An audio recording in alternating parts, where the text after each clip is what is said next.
여러분, 한번 떠올려 보세요. 주변에 나이가 70이 넘었는데도 눈빛이 반짝반짝 빛나는 분이 계시지 않나요? 만나면 에너지가 넘치고 이야기를 들으면 웃음이 절로 나오는 그런 분 말입니다. 반대로 겨우 50살인데 벌써 나는 다 살았어 라고 말하는 분도 있습니다. 도대체 이 차이는 어디에서 오는 걸까요? 미국 하버드 대학교에서 무려 85년 동안 진행한 연구가 있습니다. 700명이 넘는 사람들의 인생을 추적한 이 연구의 결론은 놀랍도록 단순했습니다. 행복하고 건강하게 나이 드는 사람들에게는 공통된 생활 습관과 마음가짐이 있더라는 겁니다. 돈이 많아서도 아니고 사회적 지위가 높아서도 아닙니다. 누구나 오늘부터 바꿀 수 있는 것들이었습니다. 오늘 이 영상에서는 그 비밀을 6가지 챕터로 나눠서 아주 구체적으로 말씀드리겠습니다. 끝까지 들으시면 아마 이런 생각이 드실 겁니다. 아, 이거 나도 할 수 있겠는데? 그리고 마지막에는 오늘 당장 실천할 수 있는 3가지를 정리해 드릴 테니까 꼭 끝까지 함께 해주세요. 그럼 첫 번째 이야기부터 시작하겠습니다. 여러분은 오늘 아침에 눈을 뜨자마자 무엇을 하셨나요? 혹시 스마트폰부터 집어드셨나요? 아니면 또 하루가 시작됐네 하고 한숨부터 쉬셨나요? 사실 많은 분들이 그러십니다. 그런데 말입니다. 아침에 눈을 뜨고 첫 30분 동안 무엇을 하느냐가 그날 하루 전체의 기분과 에너지를 결정한다는 사실 알고 계셨습니까? 제가 아는 73살 어르신 한 분이 계십니다. 이분은 매일 아침 5시 30분에 일어나십니다. 알람 소리에 벌떡 일어나는 게 아니라 자연스럽게 눈이 떠진다고 하세요. 일어나시면 제일 먼저 커튼을 활짝 여십니다. 그리고 창밖을 보면서 크게 심호흡을 3번 하십니다. 그 다음에 따뜻한 물 한 잔을 천천히 드시면서 오늘 하루 감사한 것 3가지를 떠올리신대요. 오늘도 눈을 떴으니 감사하다. 옆에 아내가 있으니 감사하다. 날씨가 좋으니 감사하다. 이렇게요. 별거 아닌 것 같죠? 그런데 이분은 또래 친구분들 사이에서 제일 건강하시고 제일 표정이 밝으십니다. 우연이 아닙니다. 뇌과학에서는 이것을 이렇게 설명합니다. 아침에 감사한 마음을 의식적으로 떠올리면 뇌에서 세로토닌이라는 물질이 분비됩니다. 세로토닌은 우리 기분을 안정시키고 행복감을 느끼게 해주는 호르몬입니다. 반대로 아침에 일어나자마자 뉴스를 보거나 걱정부터 시작하면 스트레스 호르몬인 코르티솔이 확 올라갑니다. 하루를 시작하기도 전에 이미 몸과 마음이 지치는 거죠. 그래서 제가 드리고 싶은 첫 번째 제안은 이겁니다. 내일 아침 눈을 뜨시면 스마트폰을 집어드시기 전에 딱 3가지만 해보세요. 첫째, 이불 속에서 크게 기지개를 한번 켜세요. 양팔을 쭉 뻗고 발끝까지 힘을 주면서 소리를 내도 좋습니다. 이것만으로도 몸 전체 혈액순환이 시작됩니다. 둘째, 일어나서 커튼을 열고 햇빛을 쬐세요. 아침 햇빛이 눈으로 들어오면 우리 뇌의 생체시계가 자, 하루가 시작됐다라고 신호를 보냅니다. 이 신호가 정확하게 작동해야 밤에 잠도 잘 옵니다. 특히 나이가 들수록 수면의 질이 떨어지는 분들이 많으신데 아침 햇빛 쬐기가 가장 쉬운 수면 개선법입니다. 셋째, 따뜻한 물 한 잔을 드시면서 오늘 감사한 것을 떠올려 보세요. 꼭 거창한 게 아니어도 됩니다. 오늘 아침밥이 맛있었다. 어제 딸이 전화를 했다. 이런 소소한 것도 충분합니다. 이 3가지를 한번 30일만 해보세요. 30일이면 습관이 됩니다. 습관이 되면 여러분의 아침이 달라지고 아침이 달라지면 하루가 달라집니다. 하루가 달라지면 한 달이 달라지면 1년이, 1년이 달라지면 인생이 달라집니다. 과장이 아닙니다. 아침의 힘은 그만큼 큰 겁니다. 그리고 한 가지 더 말씀드리고 싶은 것이 있습니다. 아침에 일어나서 오늘 할 일을 간단하게 정리해 보시는 겁니다. 거창한 계획표를 만드는 게 아닙니다. 메모지에 2-3줄만 적어보세요. 오전에 시장 가기, 오후에 친구 만나기, 저녁에 산책하기. 이 정도면 충분합니다. 왜 이게 중요하냐면요. 나이가 들면 하루하루가 비슷하게 느껴지기 쉽습니다. 특히 은퇴 이후에는 시간이 넘쳐나는 것 같으면서도 막상 뭘 하고 지냈는지 기억이 안 나는 날들이 많아집니다. 그런데 아침에 딱 3가지만 적어 놓으면 그날 하루에 방향이 생깁니다. 방향이 있는 하루는 무기력하지 않습니다. 작은 목표를 이루는 성취감이 쌓이면 그게 바로 삶의 활력이 됩니다. 자, 이제 첫 번째 이야기를 정리하겠습니다. 아침을 어떻게 여느냐가 하루의 질을 결정합니다.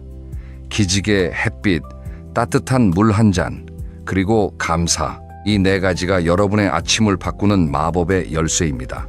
그런데 여러분, 아침을 잘 시작했다면 그 다음에 해야 할 것이 있습니다. 바로 몸을 움직이는 겁니다. 두 번째 이야기는 조금 불편한 진실에서 시작합니다. 여러분, 혹시 이런 말 들어보셨습니까? 앉아있는 것은 흡연과 같다. 좀 과장된 것 같죠? 그런데 실제로 세계보건기구에서 발표한 자료를 보면 신체 활동 부족이 전 세계 사망 원인 네 번째에 해당한다고 합니다. 담배, 고혈압, 고혈당, 다음이 바로 운동 부족입니다. 특히 우리나라 중장년층의 상황은 더 심각합니다. 은퇴하고 나면 출퇴근이 사라지지요. 출퇴근이 사라지면 걷는 양이 확 줄어듭니다. 회사 다닐 때는 그래도 지하철역까지 걷고 사무실 안에서 이리저리 움직이고 점심시간에 밖에 나가기도 했는데 집에만 있으면 하루 종일 소파에서 텔레비전 보는 게 전부인 분들이 많습니다. 이게 왜 위험하냐면요. 우리 몸의 근육은 30살 이후부터 매년 약 1%씩 줄어듭니다. 1%가 별거 아닌 것 같지요? 하지만 이걸 20년, 30년 그냥 놔두면 어떻게 될까요? 70살이 되면 젊을 때의 근육이 절반 가까이 사라져 있습니다. 근육이 사라지면 무릎이 아프고 허리가 아프고 계단 오르기가 힘들어집니다. 넘어지면 뼈가 쉽게 부러집니다. 골절 한 번이 노년의 삶을 완전히 바꿔버리는 경우가 정말 많습니다. 그런데 희소식이 있습니다. 근육은 나이와 상관없이 다시 만들 수 있습니다. 70대, 심지어 80대에도 운동을 시작하면 근육이 늘어난다는 연구 결과가 여러 건 있습니다. 중요한 것은 지금 시작하느냐, 안 하느냐입니다. 그럼 도대체 뭘, 얼마나 해야 할까요? 여기서 많은 분들이 오해를 하십니다. 헬스장에 가서 무거운 기구를 들어야 한다고 생각하시는 거지요. 절대 그렇지 않습니다. 우리 나이에 가장 좋은 운동은 걷기입니다. 걷기가 뭐 그리 대단하냐고요? 대단합니다. 하루에 30분만 걸어도 심장 질환 위험이 30% 이상 줄어듭니다. 당뇨 예방에도 효과적이고 우울증 개선에도 약만큼 효과가 있다는 연구가 있습니다. 그리고 걸으면서 바깥 공기를 마시고 계절의 변화를 느끼고 이웃과 인사를 나누는 것, 이 모든 게 정신 건강에 약이 됩니다. 제가 추천드리는 방법은 이렇습니다. 처음에는 하루 15분부터 시작하세요. 집 앞 골목을 한 바퀴 도는 것으로 충분합니다. 일주일 정도 하시다가 좀 괜찮다 싶으면 20분으로 늘리세요. 한 달쯤 지나면 30분이 자연스러워집니다. 중요한 건 속도가 아닙니다. 꾸준함입니다. 그리고 걷기에 더해서 간단한 근력 운동을 추가하시면 금상첨화입니다. 거창한 게 아닙니다. 의자에 앉았다 일어서기. 이게 스쿼트입니다. 세계적인 운동 전문가들이 나이 든 분들에게 가장 좋은 운동 한 가지만 꼽으라면 스쿼트라고 말합니다. 방법은 간단합니다. 식탁 의자 앞에 서세요. 천천히 앉으세요. 그리고 천천히 일어나세요. 이걸 10번 반복하시면 됩니다. 하루에 10번이 힘드시면 5번부터 시작하세요. 처음에 5번도 힘들 수 있습니다. 괜찮습니다. 내일은 6번 하시면 됩니다. 이 간단한 동작이 허벅지 근육을 키우고 무릎 관절을 보호하고 낙상을 예방합니다. 또 하나 추천드리는 것은 벽 짚고 팔굽혀펴기입니다. 바닥에서 하는 팔굽혀펴기는 힘드시죠? 벽에 양손을 대고 발을 한 걸음 뒤로 빼세요. 그 상태에서 팔을 굽혔다, 폈다 하시면 됩니다. 이것도 10번이면 충분합니다. 가슴 근육과 팔 근육이 유지되면 무거운 짐을 들 때, 손줄을 안아줄 때 훨씬 수월합니다. 정리하면 이렇습니다. 매일 30분 걷기, 의자 스쿼트 10번, 벽 팔굽혀펴기 10번.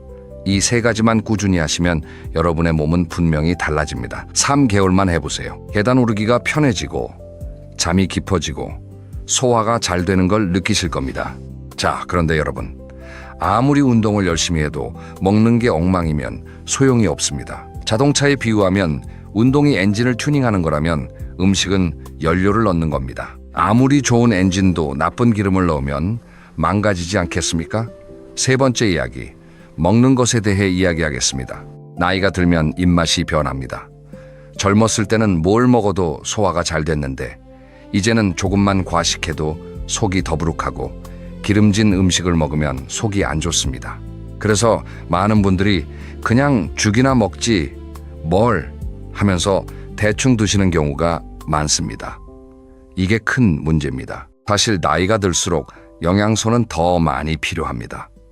왜냐하면 우리 몸의 흡수 능력이 떨어지기 때문입니다. 같은 양을 먹어도 젊었을 때보다 흡수하는 양이 적습니다. 그러니 더 신경 써서 잘 먹어야 하는 겁니다. 그럼 뭘 어떻게 먹어야 할까요? 복잡하게 생각하실 필요 없습니다. 제가 기억하기 쉬운 원칙을 알려드리겠습니다. 첫째, 단백질을 꼭 챙겨 드세요. 아까 근육 이야기 했지요. 근육의 재료가 바로 단백질입니다. 운동을 아무리 해도 단백질을 안 먹으면 근육이 안 만들어집니다. 매 끼니마다 손바닥 크기의 단백질 음식을 한 가지씩 드세요. 생선 한 토막, 두부 반모, 달걀 2개, 닭가슴살 한 덩이, 이 중에 하나면 됩니다. 특히 아침에 단백질을 드시는 게 중요합니다. 아침에 빵 한 조각, 커피 한 잔으로 때우시는 분들이 많은데 거기에 달걀 한 개만 추가하셔도 큰 차이가 납니다. 둘째, 채소를 듬뿍 드세요. 채소에는 비타민, 미네랄, 그리고 식이섬유가 풍부합니다. 식이섬유는 우리 장에 사는 유익한 세균들의 먹입니다. 장내 세균이 건강해야 면역력이 올라가고 소화가 잘 되고 심지어 기분까지 좋아집니다. 장이 제2의 뇌라는 말이 있을 정도입니다. 몇 끼 반찬 중에 채소 반찬을 2가지 이상 드시면 좋습니다. 나물, 샐러드, 된장국에 채소 넣기 뭐든 좋습니다. 셋째, 물을 충분히 드세요. 나이가 들면 갈증을 느끼는 감각이 둔해집니다. 목이 마르지 않아도 몸은 이미 수분이 부족한 상태일 수 있습니다. 수분이 부족하면 혈액이 끈끈해지고 혈액순환이 나빠지고 두통이 오고 변비가 생깁니다. 하루에 물 8잔 정도를 목표로 하되 한 번에 많이 드시지 말고 조금씩 자주 드세요. 아침에 일어나서 한 잔, 식사 전에 한 잔, 운동 전후에 한 잔, 이런 식으로 나눠 드시면 됩니다. 넷째, 가공식품과 설탕을 줄이세요. 라면, 과자, 빵, 탄산음료, 이런 음식들은 편하고 맛있지만 우리 몸에 염증을 일으킵니다. 만성염증은 눈에 보이지 않지만 혈관을 망가뜨리고 관절을 아프게 하고 암의 위험을 높입니다.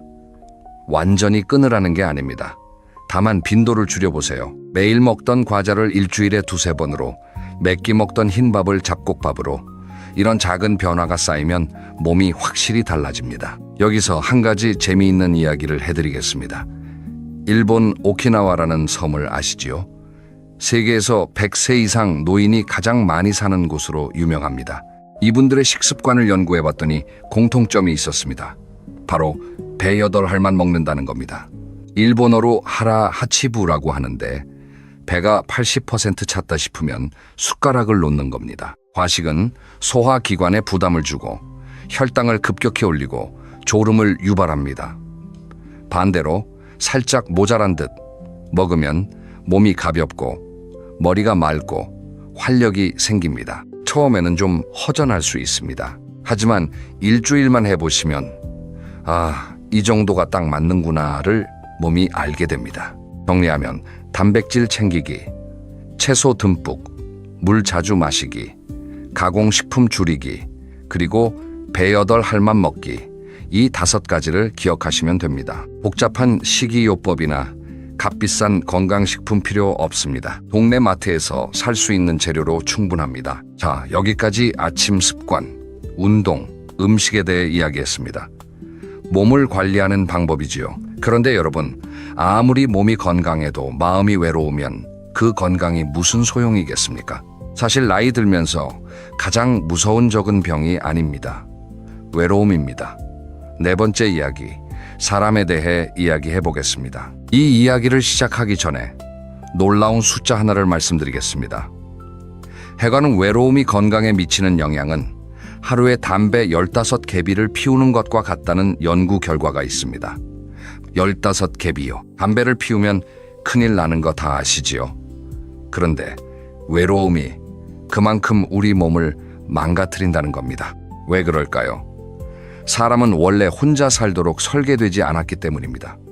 수만 년 전 우리 조상들은 무리를 지어 살았습니다. 혼자서는 사냥도, 방어도, 생존도 불가능했습니다. 그래서 우리 뇌에는 혼자 있으면 위험하다는 신호가 입력되어 있습니다. 외로움을 느끼면 뇌가 스트레스 반응을 일으키고, 그게 만성이 되면 면역력이 떨어지고 심장 질환 위험이 올라가고 인지 기능이 저하됩니다. 특히 우리나라의 중장년층은 외로움에 특히 취약합니다. 평생 가족을 위해, 회사를 위해 살다가 은퇴하고 보니 나만의 인간관계가 거의 없다는 걸 깨닫는 분이 많습니다. 회사 동료는 퇴직하면 연락이 끊기고, 학교 친구들은 멀리 살고, 부부 사이는 대화가 줄고, 자녀들은 바쁘고, 어느 날 문득 나는 누구랑 밥을 먹지? 하는 생각이 들 때 그 허전함은 이루 말할 수 없습니다. 그래서 지금부터 의식적으로 관계를 가꿔야 합니다. 관계는 저절로 유지되지 않습니다. 꽃에 물을 줘야 하듯이 사람 사이에도 꾸준한 정성이 필요합니다. 구체적으로 어떻게 하면 될까요? 첫째, 먼저 연락하세요. 저 사람이 먼저 연락하겠지 라고 기다리지 마세요. 오래된 친구에게 문자 한 통 보내세요. 요즘 어떻게 지내? 밥 한번 먹자. 이 한마디가 관계를 다시 살립니다. 많은 분들이 이 나이에 먼저 연락하면 뭔가 구차하다고 생각하시는데 전혀 그렇지 않습니다. 먼저 연락하는 사람이 관계에서 가장 용감한 사람입니다. 둘째, 새로운 모임에 참여해 보세요. 동네 경로당, 도서관 독서 모임, 등산 동호회, 사진 동호회, 뭐든 좋습니다. 처음에는 어색하고 불편합니다. 당연합니다. 새로운 곳에 가면 누구나 어색합니다. 하지만 3번만 나가보세요. 3번이면 얼굴이 읽고 이름을 알게 되고 웃으며 인사를 나누게 됩니다. 제가 아는 67살 아저씨 한 분은 은퇴 후에 우쿨렐레 동호회에 가입하셨습니다. 평생 악기라곤 만져본 적이 없는 분이었습니다. 처음에는 손가락이 아파서 고생하셨는데 석 달쯤 지나니까 동요 한 곡을 칠 수 있게 되셨대요. 그런데 그분이 말씀하시길 우쿨렐레를 배운 것보다 더 큰 수확은 거기서 만난 친구들이라고 하셨습니다. 일주일에 한 번 모여서 같이 연습하고 끝나면 커피 마시면서 수다 떠는 그 시간이 일주일 중 가장 행복한 시간이라고요. 셋째, 가족과의 대화를 늘리세요. 특히 배우자와의 관계가 중요합니다. 은퇴 후에 부부가 하루 종일 같이 있으면 오히려 갈등이 늘어나는 경우가 많습니다. 삼식이라는 말 아시지요? 하루 3끼 집에서 먹는 남편을 빗대는 말인데 웃기지만 실제로 많은 부부가 이 문제로 스트레스를 받습니다. 해결책은 적당한 거리와 공유의 균형입니다. 각자만의 시간과 공간을 존중하되 하루에 한 번은 마주 앉아서 이야기를 나누세요. 오늘 뭐 했어? 이 한마디로 시작해도 됩니다. 식사 시간에 텔레비전을 끄고 서로의 얼굴을 보면서 밥을 먹는 것만으로도 관계가 달라집니다. 그리고 자녀에게도 먼저 손을 내밀어 보세요. 자녀들이 안 전화한다고 서운해하지 마시고 여러분이 먼저 전화하세요. 잘 지내니? 바쁘지? 그래, 건강해. 사랑한다. 이 짧은 통화 한 번이 자녀에게도 여러분에게도 큰 힘이 됩니다. 부모가 건강하고 밝은 목소리로 전화하면 자녀들은 마음이 놓입니다. 마음이 놓이면 더 자주 연락합니다. 선순환이 시작되는 거지요. 넷째, 감정 표현을 두려워하지 마세요. 우리 세대는 감정을 드러내는 것이 약한 것이라고 배웠습니다. 특히 남성분들은 남자가 무슨 눈물이냐는 말을 들으며 자라왔습니다. 하지만 감정을 표현하는 것은 약한 것이 아니라 건강한 것입니다. 고맙다, 미안하다, 사랑한다. 이 3마디를 용기 내어 말해보세요. 특히 배우자에게, 자녀에게, 오랜 친구에게 이 말 한마디가 관계를 치유하는 힘이 있습니다. 정리하면 사람은 혼자 살 수 없습니다. 그리고 관계는 저절로 유지되지 않습니다. 먼저 연락하고 새로운 모임에 나가고 가족과 대화하고 감정을 표현하세요. 이것이 나이 들어서 가장 든든한 재산이 됩니다. 자, 여기서 잠깐 쉬어가면서 한 가지 질문을 드리겠습니다. 여러분, 마지막으로 새로운 것을 배운 게 언제입니까? 이 나이에 무슨 공부냐고 생각하시는 분 계십니까? 5번째 이야기는 바로 그 생각을 완전히 바꿔드리려고 합니다. 우리 뇌에 대한 아주 흥미로운 사실 하나를 말씀드리겠습니다. 예전에는 뇌세포가 한번 죽으면 다시 생기지 않는다고 믿었습니다. 나이가 들면 뇌가 쇠퇴하기만 하는 거라고요. 하지만 최근에 뇌과학 연구가 이 상식을 완전히 뒤집었습니다. 뇌는 나이에 상관없이 새로운 신경 연결을 만들 수 있습니다. 이것을 전문 용어로 신경가소성이라고 합니다. 쉽게 말하면 우리 뇌는 나이가 여든이 되어도 새로운 길을 낼 수 있다는 겁니다. 비유하자면 이렇습니다. 뇌를 숲이라고 생각해 보세요. 숲에 사람이 자주 다니면 길이 생기지요. 반대로 안 다니면 풀이 자라서 길이 사라집니다. 새로운 것을 배우면 뇌에 새 길이 생기는 겁니다. 그 길이 많으면 많을수록 뇌가 건강한 겁니다. 그런데 반대로 매일 같은 일만 반복하면 어떻게 될까요? 뇌가 새 길을 낼 필요가 없으니까 기존 길만 왔다 갔다 합니다. 사용하지 않는 길은 점점 사라지고 결국 뇌가 축소됩니다. 이게 치매의 시작입니다. 치매, 무섭지요? 사실 중장년층이 가장 두려워하는 질환 1순위가 바로 치매입니다. 그런데 치매의 상당 부분은 예방할 수 있다는 것 알고 계셨습니까? 전문가들은 치매 위험의 약 40%가 생활 습관으로 조절 가능하다고 말합니다. 그중 가장 강력한 예방법 중 하나가 바로 새로운 것을 배우는 것입니다. 여기서 공부라고 하면 학교에 앉아서 교과서를 읽는 걸 떠올리실 수 있는데 전혀 그런 게 아닙니다. 새로운 요리를 배우는 것, 악기를 배우는 것, 스마트폰으로 사진 찍는 법을 배우는 것, 외국어를 몇 마디 익히는 것, 그림을 그리는 것, 유튜브로 뜨개질하는 법을 따라하는 것. 이 모든 게 뇌에 새 길을 내는 학습입니다. 제가 특히 추천드리는 것이 있습니다. 첫째, 손을 쓰는 활동을 하세요.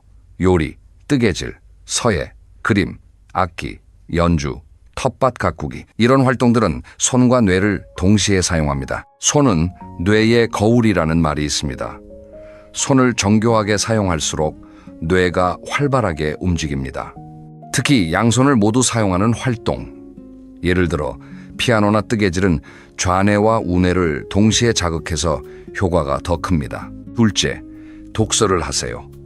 책을 읽는 것은 뇌의 여러 영역을 한꺼번에 활성화하는 최고의 방법입니다. 글자를 읽고, 내용을 이해하고, 상상하고, 감정을 느끼고, 기억하고. 이 모든 과정이 동시에 일어납니다. 꼭 어려운 책이 아니어도 됩니다. 소설도 좋고, 수필도 좋고, 심지어 만화도 괜찮습니다. 중요한 것은 읽는 행위 자체입니다. 읽는 게 힘드시면 오디오북도 좋습니다. 요즘은 도서관에서 무료로 오디오북 서비스를 제공하는 곳이 많습니다. 산책하면서 듣고, 가사일 하면서 듣고, 잠들기 전에 듣고, 이것도 훌륭한 뇌 운동입니다. 셋째, 스마트폰을 적극적으로 활용하세요. 나는 기계치라서라고 포기하지 마세요. 스마트폰은 우리 세대에게 가장 강력한 학습 도구입니다. 유튜브에서 요리 영상 보기, 카카오톡으로 친구와 소통하기, 네이버에서 궁금한 거 검색하기, 이런 활동 하나하나가 다 뇌를 쓰는 겁니다. 자녀나 손주에게 이거 어떻게 하는 거야? 라고 물어보세요. 가르쳐주면서 자녀들도 좋아합니다. 그리고 가르쳐주는 과정에서 세대 간의 대화가 생깁니다. 일석이조입니다. 그리고 한 가지 더 강조하고 싶은 것이 있습니다. 완벽하지 않아도 괜찮다는 것입니다. 새로운 것을 배울 때 잘하려고 하지 마세요. 못해도 됩니다. 실수해도 됩니다.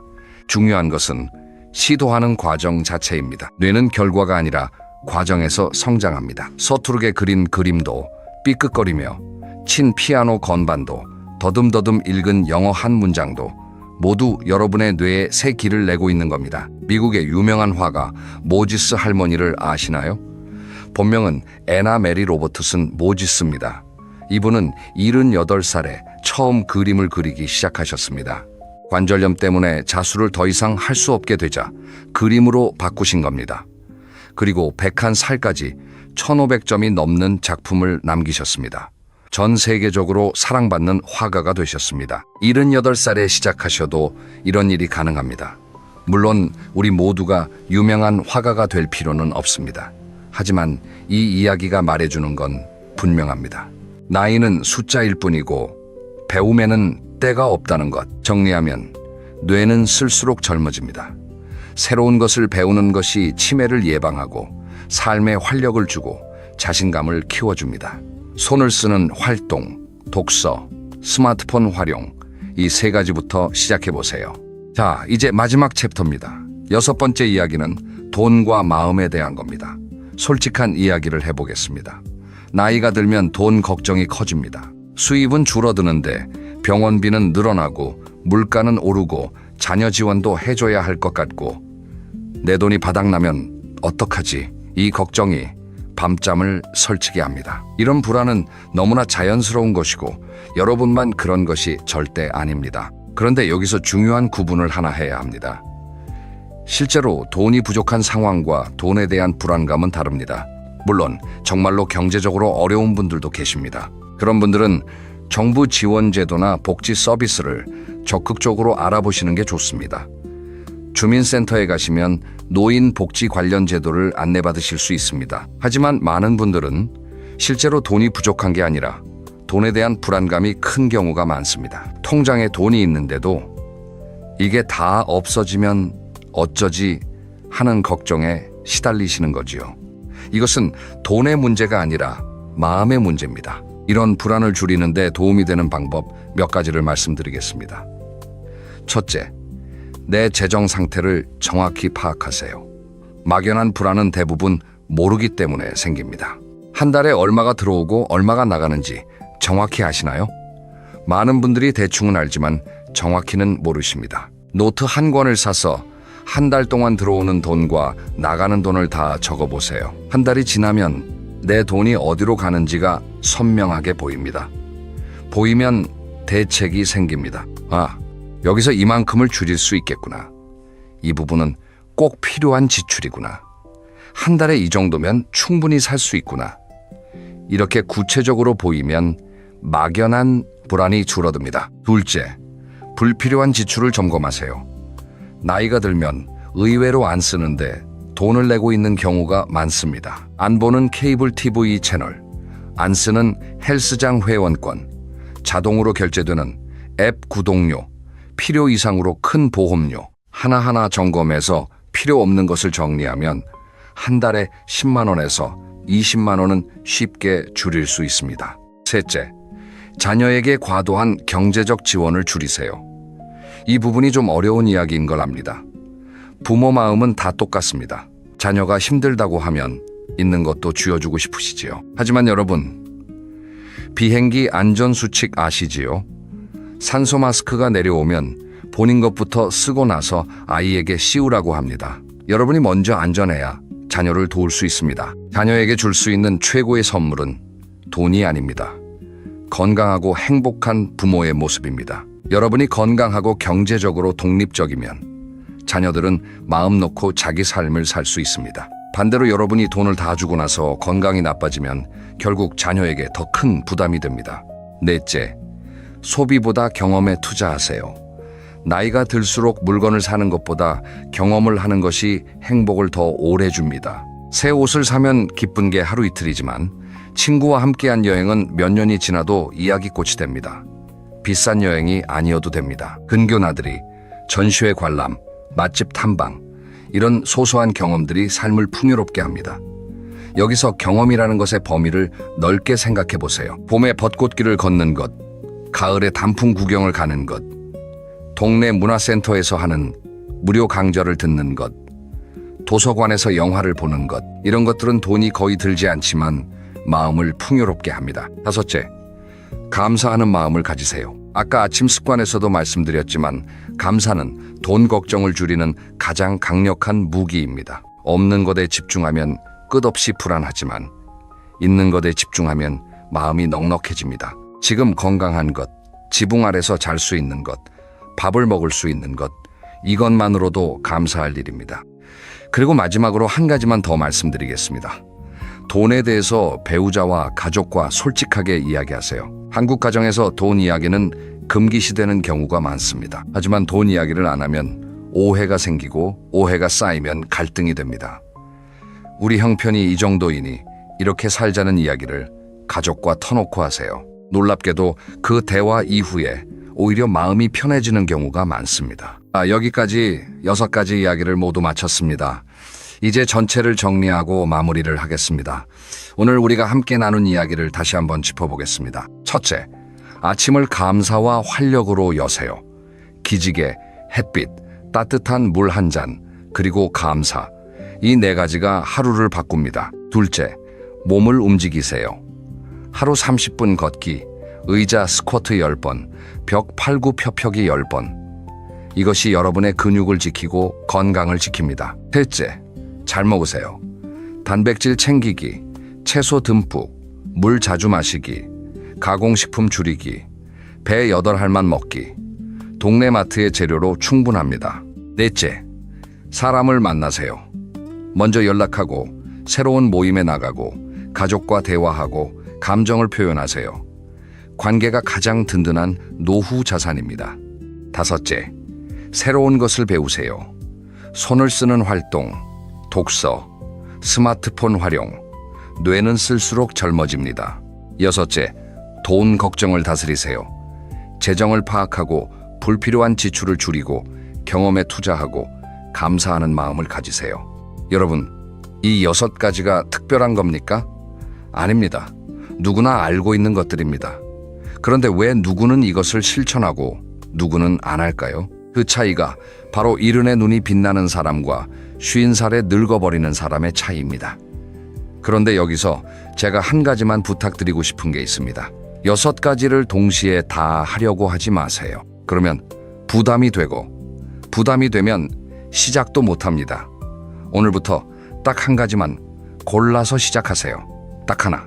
내일 아침에 일어나면 기지개를 쭉 켜는 것, 이것 하나만 해보시는 겁니다. 이게 익숙해지면 그 다음 주에 산책을 추가하시고 그 다음 달에 독서를 추가하시고 이런 식으로 천천히 하나씩 쌓아가시면 됩니다. 로마가 하루아침에 세워지지 않았듯이 멋진 노년도 하루아침에 만들어지지 않습니다. 하지만 오늘 작은 한 걸음이 모여서 1년 후, 3년 후, 5년 후에 완전히 다른 여러분을 만들어줄 겁니다. 마지막으로 제가 좋아하는 말 하나를 전하면서 마치겠습니다.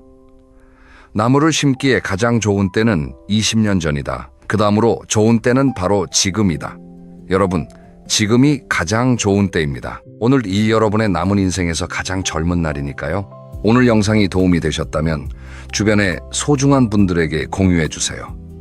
그리고 다음 영상에서는 나이 들수록 꼭 지켜야 할 수면의 비밀에 대해 이야기해 드리겠습니다. 잠 하나만 잘 자도 인생이 달라집니다. 기대해 주세요.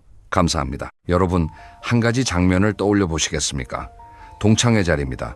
오랜만에 만난 친구들이 둥글게 앉아 있습니다. 그런데 한쪽에서 한 사람이 목소리를 높입니다. 자기가 최근에 얼마짜리 차를 바꿨다는 이야기를 시작하더니 아들이 어디에 취직했다는 말까지 줄줄이 이어갑니다. 처음엔 다들 고개를 끄덕이다가 슬슬 눈빛이 달라집니다. 미소는 남아있는데 마음은 이미 떠난 거죠. 반대편에는 조용히 앉아서 남의 이야기에 고개를 끄덕이고 가끔 따뜻한 한마디를 건네는 분이 계십니다. 화려한 옷차림도 아닙니다. 그런데 묘하게 그 자리에서 가장 빛나는 사람은 바로 그분입니다. 모두가 그분 곁에서 편안함을 느끼거든요. 이 두 사람의 차이는 무엇일까요? 통장 잔고일까요? 학벌일까요? 아닙니다. 바로 한 끗 차이의 행동입니다. 아이가 들면 들수록 사람의 값어치를 결정하는 건 가진 것이 아니라 내려놓은 것에서 드러납니다.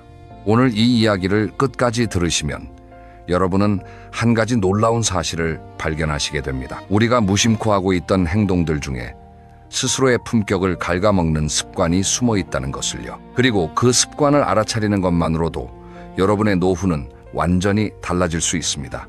자, 지금부터 함께 시작해 보겠습니다. 먼저 한 가지 질문을 드리겠습니다. 품격이란 대체 무엇일까요? 사전을 찾아보면 사물이나 사람의 됨됨이라고 나와 있습니다. 그런데 이 정의만으로는 잘 와닿지 않습니다. 그래서 저는 품격을 이렇게 설명하고 싶습니다. 그 사람이 자리를 떠난 뒤에 남는 향기 같은 것이라고요. 향수를 생각해 보십시오. 좋은 향수는 뿌린 사람이 떠나도 은은하게 공간에 머뭅니다. 반대로 너무 진한 향수는 있을 때는 코가 찡하고 가고 나면 짜증이 남습니다. 사람도 마찬가지입니다. 누군가를 만나고 나서 기분이 좋아지는 사람이 있고 만나고 나면 왠지 피곤한 사람이 있습니다. 이 차이를 만드는 게 바로 품격입니다. 그런데 많은 분들이 품격을 외적인 것으로 오해하십니다. 명품 가방을 들어야 품격이 있다. 좋은 차를 타야 귀티가 난다. 고급 레스토랑에서 식사해야 격이 있다. 정말 그럴까요? 잠시 주변을 돌아보십시오. 명품으로 온몸을 감싸고 있는데도 말투가 거칠어서 같이 있기 불편한 사람이 분명히 있습니다. 반대로 소박한 차림인데도 말 한마디, 눈빛 하나에서 사려 깊음이 묻어나는 분도 계십니다. 일본의 한 유명한 기업가가 이런 말을 남겼습니다. 인류는 자신이 인류인 줄 모르고 삼류는 자신이 인류라고 믿는다. 이 말이 품격의 본질을 꿰뚫는다고 저는 생각합니다. 진짜 품격 있는 사람은 자기가 품격 있다고 떠들고 다니지 않습니다. 오히려 겸손하게 행동하는데 주변 사람들이 먼저 그분의 격을 느끼는 것이지요. 그러면 왜 나이가 들면 품격이 더 중요해질까요? 젊을 때는 능력으로 평가받습니다. 일을 얼마나 잘하는지, 얼마나 성과를 내는지가 기준이 됩니다. 하지만 은퇴 이후에는 상황이 달라집니다. 직함도 사라지고 사회적 지위도 예전 같지 않습니다. 그때부터 사람들이 보는 것은 오직 그 사람의 됨됨이, 즉 품격입니다. 생각해 보십시오. 명절에 온 가족이 모였을 때 어르신이 한 분 계십니다. 조용히 앉아 계시는데 아이들이 먼저 다가갑니다. 며느리도 편하게 대화합니다. 그 어르신이 특별히 부자라서 그런 게 아닙니다. 평소에 잔소리를 아끼고 칭찬을 아끼지 않았기 때문입니다. 반대로 아무리 용돈을 많이 주시는 어르신이라도 볼 때마다 지적과 비교를 하시면 가족들의 발길은 점점 뜸해지지 않겠습니까? 이처럼 나이 들어서의 품격은 곧 관계의 질을 결정합니다. 그리고 관계의 질은 노후의 행복을 결정합니다. 아무리 통장에 돈이 가득해도 외롭다면 그건 풍요로운 노후가 아닙니다. 아무리 건강해도 옆에 진심으로 함께할 사람이 없다면 그 건강이 무슨 의미가 있겠습니까? 이제 본격적으로 들어가겠습니다. 나이 들어 절대 하지 말아야 할 품격을 갉아먹는 행동들이 있습니다. 이것을 저는 3가지 함정이라고 부르겠습니다. 함정이라고 표현한 이유가 있습니다. 이 행동들은 하는 본인은 잘 모릅니다. 마치 늪에 빠지듯이 조금씩 발을 들여놓다가 어느 순간 깊이 빠져있는 자신을 발견하게 되기 때문입니다. 첫 번째 함정부터 이야기하겠습니다. 바로 과시와 자랑이라는 달콤한 독입니다. 사람은 누구나 인정받고 싶은 욕구가 있습니다. 이건 아주 자연스러운 감정입니다. 어린아이가 그림을 그리고 나서 엄마에게 달려가서 보여주는 것과 같은 본능이지요. 문제는 이 욕구가 나이가 들면서 왜곡될 때 생깁니다. 젊었을 때는 인정받을 기회가 많습니다. 직장에서 승진하고 프로젝트를 성공시키고 동료들에게 칭찬을 받습니다. 그런데 은퇴 후에는 이런 기회가 확 줄어듭니다. 그러다 보니 과거의 영광에 매달리게 됩니다. 나 옛날에 이랬다. 내가 젊었을 때는 저랬다. 이런 이야기가 시작되는 겁니다. 여기서 한 가지 재미있는 실험을 소개해드리겠습니다. 미국의 한 심리학 연구팀이 이런 실험을 했습니다. 사람들을 2그룹으로 나누었습니다. 한 그룹에는 자기 자랑을 마음껏 하라고 했고 다른 그룹에는 상대방에 대한 관심을 표현하라고 했습니다. 그리고 나서 대화 상대에게 물었습니다. 누구와 다시 대화하고 싶은지를요. 결과는 압도적이었습니다. 자기 자랑을 한 사람보다 자기 이야기에 귀 기울여준 사람을 다시 만나고 싶다는 응답이 훨씬 많았습니다. 이게 무엇을 의미합니까? 자랑을 하는 사람은 기분이 좋을지 몰라도 듣는 사람은 피곤하다는 뜻입니다. 특히 나이 든 분이 자랑을 반복하면 주변 사람들은 어떻게 반응합니까? 대놓고 싫다고 하지는 못합니다. 대신 슬금슬금 자리를 피합니다. 연락을 덜 합니다. 모임에 그분이 온다고 하면 갑자기 일이 생겼다고 합니다. 본인은 모릅니다. 왜 사람들이 멀어지는지를요. 자랑에는 크게 3가지 종류가 있습니다. 첫째는 돈 자랑입니다. 이건 가장 노골적인 형태입니다. 내가 어디에 얼마를 투자해서 얼마를 벌었다. 우리 집이 얼마짜리다. 이번에 얼마짜리 여행을 다녀왔다. 이런 이야기를 듣고 부러워하는 사람은 거의 없습니다. 오히려 속으로 이렇게 생각합니다. 저분은 왜 저렇게 돈 이야기만 할까? 다른 대화 주제는 없나? 둘째는 자식 자랑입니다. 이것은 우리나라 특히 많은 유형입니다. 우리 아들이 어디에 다닌다. 우리 딸이 무슨 시험에 붙었다. 손주가 몇 살인데 벌써 영어를 한다. 부모 마음은 이해합니다. 자식이 잘 되면 당연히 기쁘지요. 하지만 그 기쁨을 남에게 반복적으로 이야기하면 듣는 사람의 마음에는 뭐가 생길까요? 자식이 잘 된 사람 앞에서 자기 자식 이야기를 꺼내기가 어려워집니다. 비교당하는 느낌이 들기 때문이죠. 결국 그 사람과의 대화가 불편해지고 관계에 금이 가기 시작합니다. 셋째는 과거 자랑입니다. 이것이 어쩌면 가장 안타까운 유형입니다. 나 젊었을 때는 말이야. 내가 무슨 자리에 있었을 때는 말이야. 이 말이 나올 때 주변 사람들은 속으로 이렇게 생각합니다. 지금은 아니잖아요. 잔인하지만 사실입니다. 과거에 아무리 대단했어도 현재의 모습이 과거에 매달리는 사람이라면 안쓰러워 보이지 대단해 보이지는 않습니다. 그러면 진짜 품격 있는 분들은 어떻게 할까요? 재미있는 건 그분들은 자랑할 것이 훨씬 많다는 겁니다. 그런데 하지 않습니다. 오히려 상대방의 이야기에 관심을 보입니다. 요즘 어떻게 지내세요? 건강은 좋으신가요? 그 일은 잘 풀렸습니까? 이런 질문을 먼저 던집니다. 여기서 아주 중요한 원리가 하나 있습니다. 저는 이것을 거울 효과라고 부릅니다. 내가 상대를 높여주면 상대는 나를 높여줍니다. 내가 상대의 이야기에 귀를 기울이면 상대도 나의 이야기에 귀를 기울입니다. 반대로 내가 나를 높이면 상대는 나를 낮춥니다. 이게 인간관계의 거울 법칙이에요. 한 가지 사례를 더 들어보겠습니다. 제가 아는 한 어르신이 계십니다. 이분은 젊어서 꽤 큰 사업을 하신 분입니다. 자수성가하셔서 재산도 상당합니다. 그런데 이분을 처음 만나면 절대 그런 분인 줄 모릅니다.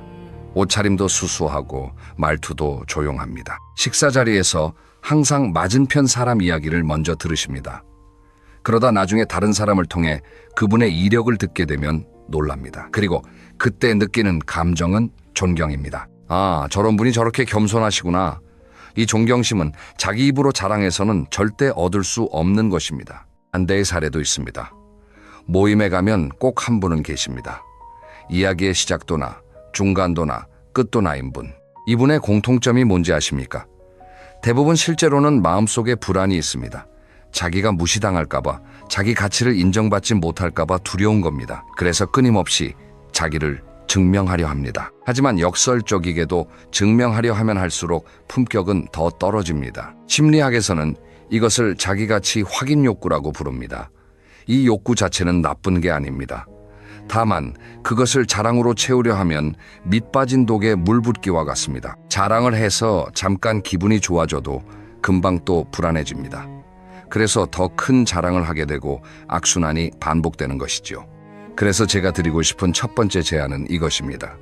자랑하고 싶은 마음이 올라올 때 3초만 멈추십시오. 그리고 그 에너지를 상대방에 대한 관심으로 바꿔보십시오. 내가 이번에 좋은 여행을 다녀왔다고 말하고 싶으면 대신 이렇게 물어보는 겁니다. 요즘 여행 가신 곳 있으세요? 어디가 좋으셨어요? 이렇게 바꾸는 순간 대화의 분위기가 완전히 달라지는 걸 경험하실 겁니다. 자, 이제 두 번째 함정으로 넘어가겠습니다. 이것은 첫 번째보다 더 교묘합니다. 왜냐하면 본인도 자기가 이런 행동을 하고 있다는 걸 잘 모르는 경우가 많기 때문입니다. 두 번째 함정은 바로 사소한 이득에 집착하는 것입니다. 저는 이것을 초라한 그림자라고 부르겠습니다. 왜 그림자라고 했느냐면 이 행동은 본인 뒤에 초라한 그림자를 들이우기 때문입니다. 당사자는 정면만 보고 있으니 그 그림자를 보지 못합니다. 하지만 주변 사람들은 다 보입니다. 구체적으로 어떤 행동인지 이야기해 보겠습니다. 식당에 갔습니다. 반찬이 부족합니다. 직원을 부릅니다. 여기까지는 괜찮습니다. 그런데 이렇게 말합니다. 아니, 반찬 리필도 안 해줘요. 여기 장사를 어떻게 하는 거야? 고개를 끄덕이며 얼굴을 찡그립니다. 같이 온 사람은 어떤 기분이 들까요? 창피합니다. 또 다른 예를 들어보겠습니다. 마트에서 장을 보다가 사과 한 알이 무게가 덜 나간 것 같습니다. 직원에게 따지기 시작합니다. 이거 정확히 달아봐요. 분명히 모자랄 거야. 사과 한 알의 무게 차이라고 해봤자 얼마나 되겠습니까? 하지만 그 작은 차이에 목소리를 높이는 순간 줄을 서서 기다리던 사람들의 눈빛이 달라집니다. 여기서 제가 강조하고 싶은 것이 있습니다. 이 행동들이 나쁜 이유는 단순히 보기 좋지 않아서가 아닙니다. 이 행동 뒤에 숨겨진 심리가 문제입니다. 사소한 이득에 집착하는 사람은 무의식 중에 이런 메시지를 보내고 있는 겁니다. 나는 이 정도의 작은 손해도 참을 수 없는 사람이다. 나는 내 이익이 다른 무엇보다 중요한 사람이다. 나는 타인의 감정보다 내 것을 먼저 챙기는 사람이다. 이렇게 말로 표현하면 대부분의 분들이 깜짝 놀라실 겁니다. 나는 그런 사람이 아닌데 라고요. 맞습니다. 마음은 그렇지 않습니다. 하지만 행동이 그렇게 익힌다는 게 문제입니다. 의도와 결과 사이에는 항상 간격이 있거든요. 또 한 가지 매우 흔한 유형이 있습니다. 바로 공짜를 지나치게 밝히는 것입니다. 모임에서 누가 커피를 쏘겠다고 하면 얼른 가장 비싼 것을 시키고, 남이 내는 자리에서는 입맛대로 메뉴를 고르면서 자기가 내야 할 상황에서는 이런저런 핑계를 대는 분, 본인은 이득을 본다고 생각하실지 모릅니다. 하지만 그 작은 이득 뒤에 일어가는 것이 훨씬 큽니다. 바로 신뢰와 존중이라는 보이지 않는 자산입니다. 이런 이야기가 있습니다. 옛날에 한 마을에 부자 영감이 살았습니다. 이 영감은 말할 수 없이 인색했습니다. 장에 가면 콩나물 한 줌도 깎으려 하고, 잔치에 불려가면 남보다 더 먹으려 했습니다. 그런데 돌아가시는 날 장례식에 찾아온 사람은 고작 몇 명이었다고 합니다. 반면 같은 마을에 살던 평범한 할머니가 계셨습니다. 이 할머니는 가진 것은 많지 않았지만 이웃집에 반찬이 생기면 나눠주고 동네 아이들에게 사탕을 쥐어주곤 했습니다. 이 할머니의 장례식에는 마을 사람들이 줄을 이었다고 합니다. 이 이야기가 비유적이긴 하지만 현실에서도 똑같은 일이 벌어집니다. 이해타산으로 맺어진 관계는 이해관계가 사라지면 함께 사라집니다. 하지만 베품과 따뜻함으로 맺어진 관계는 오래도록 남습니다. 여기서 한 가지 오해를 풀고 싶습니다. 베풀미란 반드시 돈을 쓰는 것이 아닙니다. 친구가 힘든 이야기를 할 때 묵묵히 들어주는 것, 식당에서 직원에게 수고하십니다. 한마디 건네는 것, 후배에게 좋은 정보를 아낌없이 알려주는 것, 이런 것들이 모두 베풀미입니다. 돈이 한 푼도 들지 않는 베풀미지만 그 효과는 비싼 선물보다 훨씬 큽니다. 일본에서 100세가 넘도록 건강하게 사신 한 어르신에 대한 이야기가 있습니다.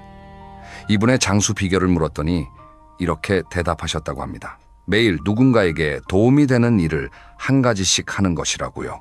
거창한 것이 아닙니다. 이웃에게 인사하기, 길에 떨어진 쓰레기 줍기, 가게 점원에게 감사 인사하기, 이런 소소한 베풀미, 이분의 삶을 풍요롭게 만들었고 주변에 항상 사람이 가득했다고 합니다. 반대로 생각해 보십시오.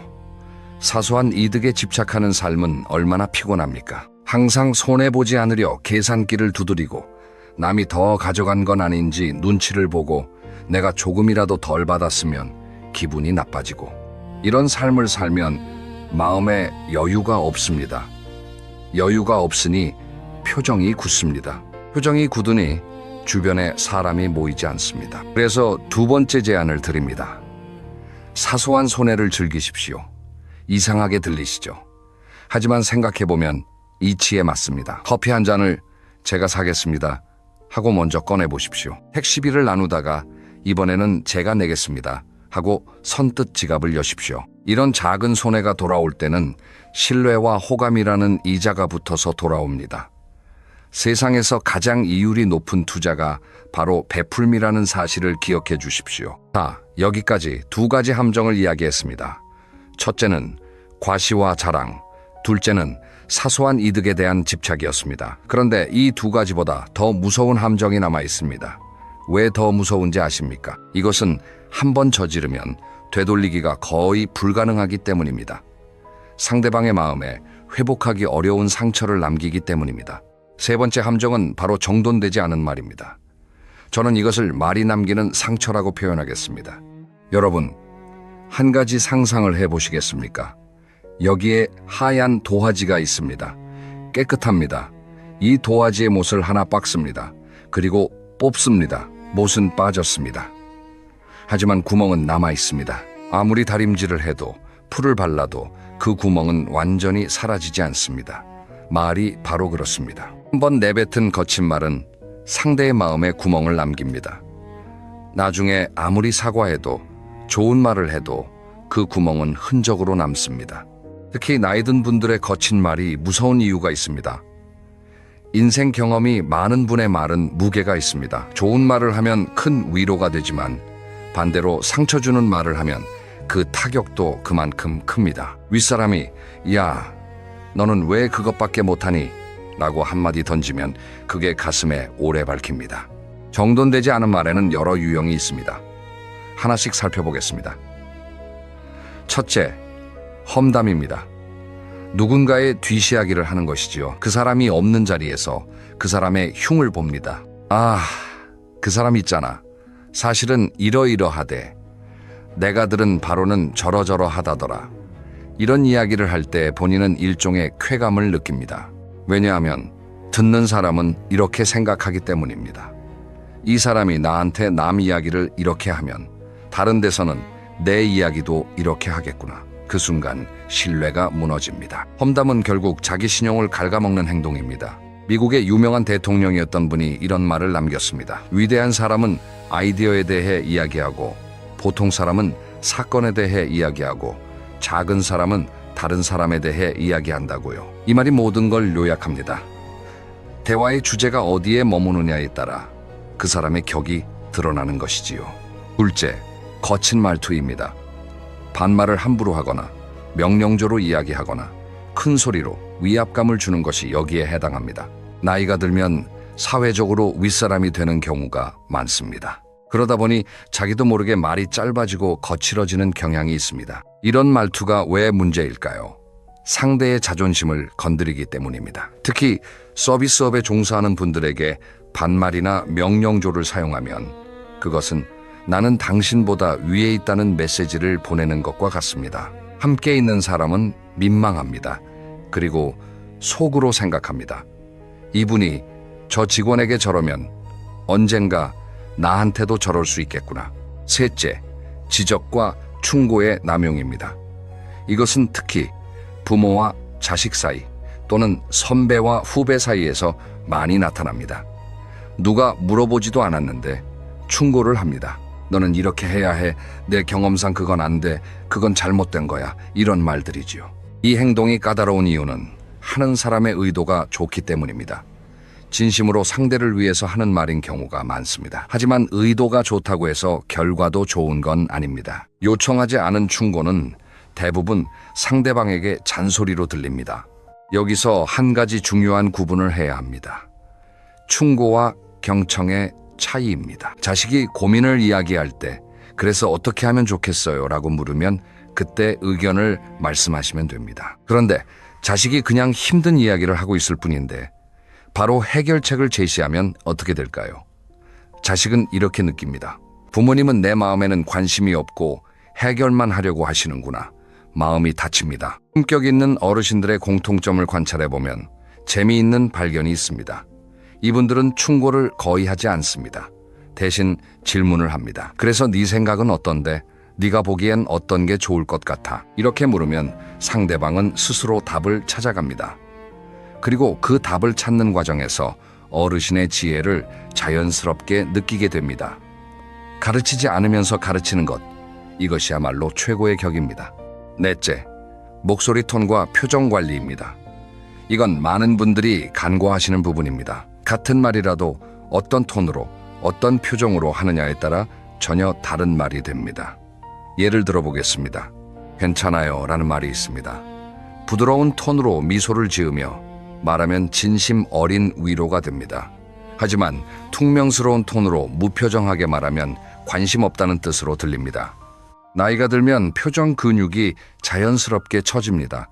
그래서 아무 생각 없이 있어도 인상을 쓰고 있는 것처럼 보이는 경우가 있습니다. 이것 자체는 어쩔 수 없는 노화 현상이지만 의식적으로 표정을 관리하는 것은 가능합니다. 일부러 눈꼬리를 올리며 미소를 짓는 연습, 말할 때 상대방의 눈을 따뜻하게 바라보는 연습, 이런 작은 노력이 상대방이 느끼는 편안함을 크게 바꿉니다. 그래서 세 번째 제안을 드리겠습니다. 오늘 하루 내가 하는 말을 녹음해 보십시오. 스마트폰으로 아주 간단하게 할 수 있습니다. 그리고 저녁에 들어보시면 깜짝 놀라실 겁니다. 내가 이렇게 말했었나? 하는 부분이 반드시 있을 겁니다. 옛말에 이런 격언이 있습니다. 나이 들수록 입은 닫고 지갑은 열라. 이 말을 현대적으로 해석하면 이렇습니다. 쓸데없는 말, 상처 주는 말, 지시하는 말은 줄이고 대신 격려, 감사, 칭찬에는 인색하지 말라는 뜻입니다. 자, 여기까지 3가지 함정을 모두 살펴보았습니다. 정리하면 이렇습니다. 첫째, 과시와 자랑이라는 달콤한 독. 둘째, 사소한 이득에 대한 집착이라는 초라한 그림자. 셋째, 정돈되지 않은 말이 남기는 상처.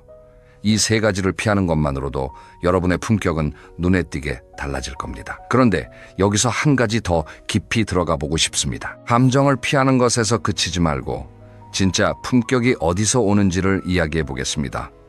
저는 이것을 버림의 미학이라고 부릅니다. 버림의 미학이라니 좀 거창하게 들리시죠? 하지만 뜻은 단순합니다. 나이가 들면 쌓는 것이 아니라 덜어내는 것이 아름답다는 뜻입니다. 옷장을 생각해 보십시오. 옷이 가득 차 있으면 정리가 안 됩니다. 뭘 입어야 할지 모릅니다. 오히려 불필요한 옷을 과감하게 정리하고 나면 진짜 좋은 옷이 보입니다. 우리가 살면서 쌓아온 것들이 있습니다. 자존심, 체면, 지위, 고집, 편견. 이런 것들은 한때 우리를 지켜준 갑옷이었을지 모릅니다. 하지만 나이가 들면 그 갑옷이 오히려 무거운 짐이 됩니다. 그 짐을 하나씩 내려놓을 때 비로소 가벼워집니다. 가벼워지면 유연해집니다. 유연해지면 사람들이 다가오기 쉬워집니다. 이것이 품격의 시작입니다. 첫째, 자존심을 내려놓으십시오. 여기서 말하는 자존심은 자존감과 다릅니다.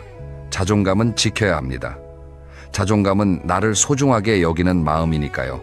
하지만 자존심은 남에게 보여주는 체면입니다. 실수했을 때 솔직하게 미안하다고 말하는 것, 모르는 것을 모른다고 인정하는 것, 이것은 자존심을 내려놓는 것이지 자존감을 버리는 것이 아닙니다. 한 가지 예를 들어보겠습니다.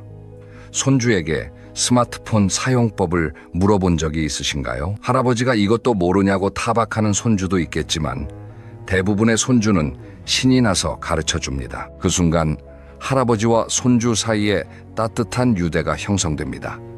가르침을 주는 관계가 아니라 서로 배우는 관계가 되는 거지요. 둘째, 고집을 내려놓으십시오.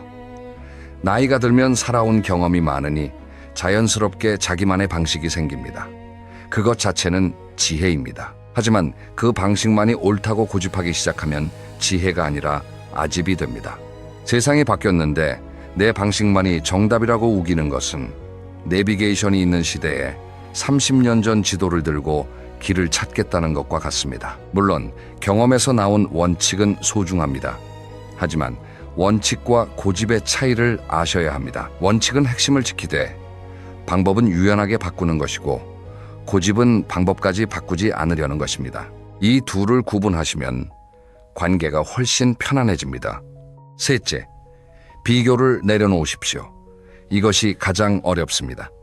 우리는 평생 비교 속에서 살아왔습니다. 학교 다닐 때는 성적 비교, 직장에서는 실적 비교, 결혼 후에는 아이들 비교. 이것이 습관이 되어서 은퇴 후에도 비교를 멈추지 못합니다.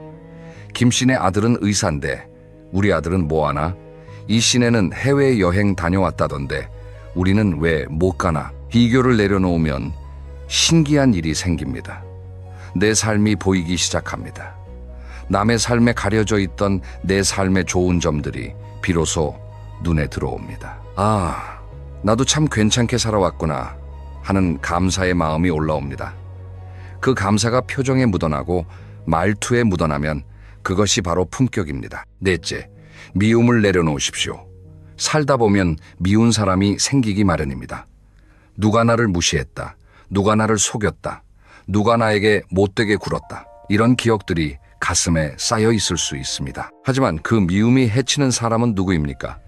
상대가 아니라 자기 자신입니다. 이런 비유가 있습니다. 미움을 품는 것은 뜨거운 숯을 손에 쥐고 있는 것과 같다. 던지려고 쥐고 있지만 실제로 데이는 건 자기 손이다. 미움을 놓아버리는 것은 그 사람을 용서하는 것이 아닙니다. 자기 자신을 자유롭게 하는 것입니다. 실제로 관련 연구들을 보면 분노와 원한을 오래 품고 있으면 혈압이 오르고 수면의 질이 떨어지며 면역력까지 낮아진다고 합니다. 미움을 놓는 것은 마음의 문제이기도 하지만 몸의 문제이기도 한 거지요. 다섯째, 완벽함을 내려놓으십시오. 나이 들어 가장 편안한 사람은 자기 약점을 웃으며 인정할 수 있는 사람입니다. 눈이 침침해져서 글씨가 잘 안 보여 하고 웃을 수 있는 분, 요즘 기억력이 예전 같지 않아 하고 털어놓으실 수 있는 분, 이런 분 옆에 있으면 편안합니다. 반대로 나이가 들어서도 완벽해 보이려 애쓰는 분이 계십니다. 건강이 안 좋은데도 괜찮은 척, 외로운데도 잘 지내는 척, 모르는 게 있어도 아는 척, 이런 분 곁에 있으면 피곤합니다. 완벽함을 내려놓으면 오히려 더 사랑받습니다. 인간적인 모습이 매력이 되는 거지요. 서투른 것은 부끄러운 게 아닙니다. 서투른 것을 감추려 하는 게 부끄러운 것입니다. 자, 지금까지 5가지를 내려놓으라고 말씀드렸습니다.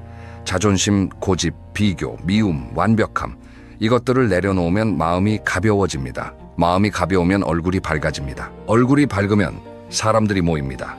사람들이 모이면 행복해집니다. 이 선순환이 바로 품격 있는 노년의 비밀입니다. 여기서 한 가지 더 중요한 이야기를 해야 할 것 같습니다. 품격은 어느 날 갑자기 완성되는 것이 아닙니다. 매일매일 조금씩 다듬어가는 것입니다. 마치 정원을 가꾸는 것과 같습니다. 한 번에 아름다운 정원이 만들어지지 않습니다.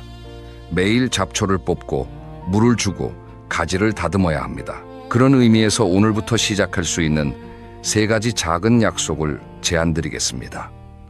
거창한 것이 아닙니다.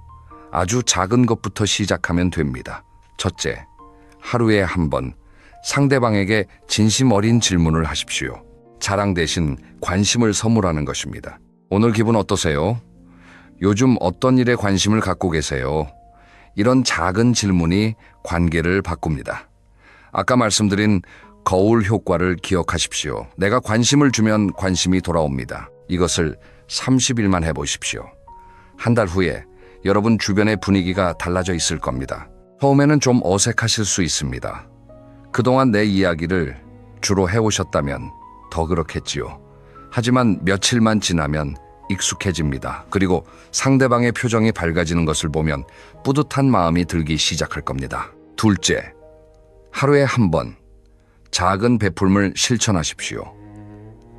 아까 말씀드렸듯이 돈이 들지 않아도 됩니다. 엘리베이터 문을 잡아주기, 먼저 인사하기, 고맙습니다. 한마디 건네기, 이런 것들이 모두 베풀미입니다. 중요한 건 의식적으로 하는 것입니다. 오늘 나는 누구에게 어떤 베풀음을 했는지 저녁에 잠들기 전에 한번 떠올려 보십시오. 한 가지 재미있는 사실을 알려드릴게요. 뇌과학 연구에 따르면 남에게 친절한 행동을 할 때 뇌에서 기쁨을 느끼게 하는 물질이 분비된다고 합니다. 즉, 베풀음은 받는 사람만 행복한 게 아니라 주는 사람도 행복하게 만드는 행동인 거지요. 건강에도 좋다는 의미입니다. 이 얼마나 이득인 일입니까? 셋째, 하루에 한 번 내가 한 말을 돌아보십시오. 오늘 나는 누군가에게 상처 주는 말을 하지는 않았나? 불필요한 충고를 하지는 않았나? 험담을 하지는 않았나? 이것을 매일 점검하는 것입니다. 처음에는 부끄러운 순간을 많이 발견하실 수도 있습니다. 하지만 괜찮습니다. 발견하는 것 자체가 변화의 시작이니까요. 혹시 일기를 쓰시는 분이 있으시면 오늘 내가 한 말 중에서 가장 좋았던 말 한마디와 가장 후회되는 말 한마디를 적어보십시오. 이것을 석 달만 해보시면 놀라운 변화가 일어납니다. 후회되는 말이 점점 줄어들고 좋은 말이 점점 늘어나는 것을 확인하실 수 있을 겁니다. 오늘 이야기를 정리해 보겠습니다. 결국 품격이란 무엇입니까? 내가 가진 것이 아니라 내가 내려놓은 것에서 나옵니다. 과실을 내려놓으면 경청의 아름다움이 보입니다. 집착을 내려놓으면 베풀음의 기쁨이 찾아옵니다. 거친 말을 내려놓으면 따뜻한 관계가 열립니다. 자존심을 내려놓으면 진짜 자존감이 빛납니다. 고집을 내려놓으면 유연한 지혜가 생깁니다. 비교를 내려놓으면 감사가 올라옵니다. 미움을 내려놓으면 마음이 자유로워집니다. 완벽함을 내려놓으면 인간적인 매력이 피어납니다. 이것이 품격의 비밀입니다. 쌓는 것이 아니라 덜어내는 것, 보여주는 것이 아니라 실천하는 것, 특별한 것이 아니라 일상적인 것. 한 가지 마지막 이야기를 드리고 싶습니다. 큰 나무를 생각해 보십시오. 큰 나무는 자기가 크다고 소리치지 않습니다. 그저 묵묵히 서 있을 뿐입니다. 하지만 지나가는 사람들은 그 나무 아래서 잠시 쉬어갑니다. 비가 오면 비를 피하고 햇볕이 뜨거우면 그늘을 찾습니다. 나무는 아무것도 요구하지 않습니다.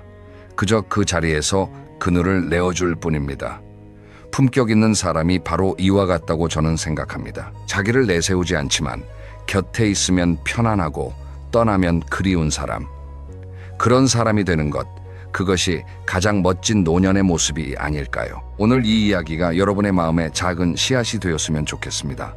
그 씨앗이 자라서 여러분의 일상 속에서 작은 변화를 만들어내길 바랍니다. 당장 내일부터 완전히 달라지실 필요는 없습니다. 오늘 하루 딱 한 가지만 해보십시오. 자랑 대신 질문을, 지적 대신 칭찬을, 거친 말 대신 따뜻한 한마디를요. 여러분이 생각하는 가장 멋진 노인의 모습은 어떤 것인지 궁금합니다. 그리고 혹시 오늘 이야기가 도움이 되셨다면 주변의 소중한 분에게도 함께 나눠주시면 감사하겠습니다. 다음 시간에는 나이 들수록 더 빛나는 사람들이 매일 실천하는 아침 습관에 대해 이야기해 보겠습니다. 그러면 오늘도 품격 있는 하루 보내시길 바랍니다. 감사합니다. 여러분, 한 가지 질문을 드리면서 시작할게요. 올해 80세가 된 어르신이 계시다고 해봅시다. 이분이 앞으로 5년만 더 건강하게 사실 수 있다면 85세까지 사시는 거잖아요. 고작 5년 별거 아닌 것 같죠? 그런데 현실은 어떨까요? 이 5년이라는 시간 생각보다 정말 넘기 어렵습니다. 통계를 한번 볼까요? 우리나라 사람의 기대 수명은 지금 83.5세입니다. 경제협력개발기구 OECD 국가 가운데서도 상위권이에요. 의료 기술도 발달하고 건강에 대한 관심도 어느 때보다 높은 시대인데 이상한 일이죠. 기대 수명이 83세를 넘었는데 왜 85세라는 벽 앞에서 많은 분들이 주저앉게 되는 걸까요? 여기에는 우리가 미처 몰랐던 아주 놀라운 과학적인 이유가 숨어 있습니다. 오늘 이 이야기를 끝까지 들으시면 여러분의 몸 안에서 지금 이 순간에도 일어나고 있는 노화의 비밀을 알게 되실 겁니다. 그리고 그 비밀을 알게 되면 어떻게 하면 그 벽을 넘을 수 있는지 구체적인 방법까지도 함께 가져가실 수 있어요. 그러면 지금부터 본격적으로 들어가 보겠습니다. 먼저 우리 몸 안에 숨겨진 놀라운 장치 하나를 소개해 드릴게요. 여러분, 신발끈을 생각해 보세요. 신발끈 양쪽 끝에 플라스틱 캡이 달려 있잖아요. 그 작은 캡이 없으면 어떻게 될까요? 신발끈 끝이 풀어져서 너덜너덜해지겠죠. 우리 몸에도 이것과 아주 비슷한 장치가 있습니다. 바로 텔로미어라는 것인데요. 텔로미어, 좀 어려운 말처럼 들리시죠? 쉽게 설명해 드릴게요. 우리 몸은 약 100조 개가 넘는 세포로 이루어져 있어요. 이 세포들은 끊임없이 분열합니다. 낡은 세포가 죽으면 새로운 세포가 태어나서 그 자리를 채우는 거예요. 피부에 상처가 나도 며칠 지나면 아무는 것, 그게 바로 세포가 열심히 분열해서 새 세포를 만들어낸 덕분이에요. 그런데 세포가 분열할 때마다 한 가지 문제가 생깁니다. 세포 안에 있는 유전 정보 DNA도 함께 복제가 되어야 하잖아요. 그런데 이 복제 과정에서 DNA의 끝부분이 조금씩, 아주 조금씩 짧아져요. 마치 복사기로 문서를 복사하는데 복사할 때마다 문서의 맨 아랫줄이 한 줄씩 잘려나가는 것과 비슷합니다. 만약 이렇게 줄어드는 부분이 중요한 유전 정보가 들어있는 부분이라면 어떻게 되겠어요? 큰일 나겠죠. 그래서 우리 몸은 아주 기가 막힌 방법을 썼어요. DNA의 양쪽 끝에 완충지대를 만들어 놓은 겁니다. 이 완충지대가 바로 텔로미어예요. 신발끈 끝에 플라스틱 캡처럼 텔로미어가 DNA의 끝을 감싸서 중요한 유전 정보가 손상되지 않도록 보호하는 거죠. 문제는 이 텔로미어가 무한하지 않다는 것입니다. 세포가 한 번 분열할 때마다 텔로미어의 길이가 50개에서 200개 정도의 DNA 조각만큼 짧아져요. 처음에는 텔로미어가 넉넉하니까 괜찮습니다. 하지만 세포가 계속 분열하다 보면 어느 순간 텔로미어가 너무 짧아져서 더 이상 보호 기능을 할 수 없게 됩니다. 그 순간이 오면 어떻게 될까요? 세포는 분열을 멈춥니다. 더 이상 새로운 세포를 만들어내지 못하는 거예요. 이걸 과학에서는 헤이플릭 한계라고 부릅니다. 인간의 세포는 대략 60번 정도 분열할 수 있는데 이 한계에 도달하면 세포는 노화 상태에 빠집니다. 노화된 세포는 마치 은퇴한 직원과 같아요. 일은 하지 않는데 자리는 차지하고 있죠. 그것뿐이 아닙니다. 노화된 세포는 주변의 건강한 세포들에게 잘못된 신호를 보내기도 합니다. 마치 좌석에 앉아서 엉뚱한 방향으로 안내 방송을 하는 것과 같죠. 이런 세포들이 쌓이고 쌓이면 우리 몸 전체에 문제가 생기기 시작합니다. 여기서 재미있는 사실 하나 더 알려드릴게요. 갓 태어난 신생아의 세포는 80번에서 90번 정도 분열할 수 있어요. 그런데 70대가 되면 어떻게 될까요? 세포의 분열 능력이 20번에서 30번 정도밖에 남지 않습니다. 나이가 들수록 상처가 잘 안 낫고 회복이 느려지는 이유가 바로 여기에 있어요. 세포가 새로 만들어지는 속도가 현저히 떨어지는 겁니다. 그러면 이런 궁금증이 생기시겠죠. 텔로미어를 길게 유지하면 오래 살 수 있지 않을까? 네 과학자들도 같은 생각을 했습니다. 실제로 2009년에 텔로미어 연구로 노벨 생리의학상을 받은 엘리자베스 블랙번 박사가 있어요. 이분이 텔로머레이스라는 효소를 발견했는데 이 효소가 하는 일이 바로 텔로미어를 다시 늘려주는 것입니다. 그런데 여기에 아주 무서운 함정이 있어요. 이 텔로머레이스가 가장 활발하게 활동하는 세포가 뭔지 아세요? 바로 암세포입니다. 암세포는 이 효소를 이용해서 텔로미어가 짧아지는 걸 막고 끝없이 분열합니다. 그래서 암세포가 죽지 않고 계속 자라나는 거예요. 텔로미어를 인위적으로 늘리는 것은 곧 암의 위험을 높이는 것과도 같은 셈이죠. 결국 텔로미어는 우리 몸이 정한 일종의 수명 시계입니다. 이 시계가 멈추면 세포의 삶도 멈추고 세포의 삶이 멈추면 결국 우리 몸 전체가 서서히 멈춰가는 겁니다. 이것이 85세라는 벽을 만드는 첫 번째 비밀이에요. 자, 그런데 여기서 또 하나 놀라운 사실을 알려드려야 합니다. 많은 분들이 노화가 매일 조금씩 일정한 속도로 진행된다고 생각하세요. 마치 매일 한 발짝씩 내리막길을 걸어가는 것처럼요. 그런데 과학자들이 밝힌 진실은 전혀 다릅니다. 미국 스탠퍼드 대학교 연구팀이 아주 흥미로운 연구를 했어요. 18살부터 95살까지 4,263명의 혈액을 분석했습니다. 혈장 속에 있는 2,925가지의 단백질을 조사한 거예요. 그랬더니 놀라운 결과가 나왔습니다. 노화가 일정한 속도로 진행되는 게 아니라 특정한 나이에 급격하게 가속된다는 거예요. 그 나이가 언제냐? 34살, 60살, 78살. 이 세 시점에서 몸 안의 단백질 수치가 확 바뀝니다. 마치 누군가가 노화 버튼을 눌러놓은 것처럼요.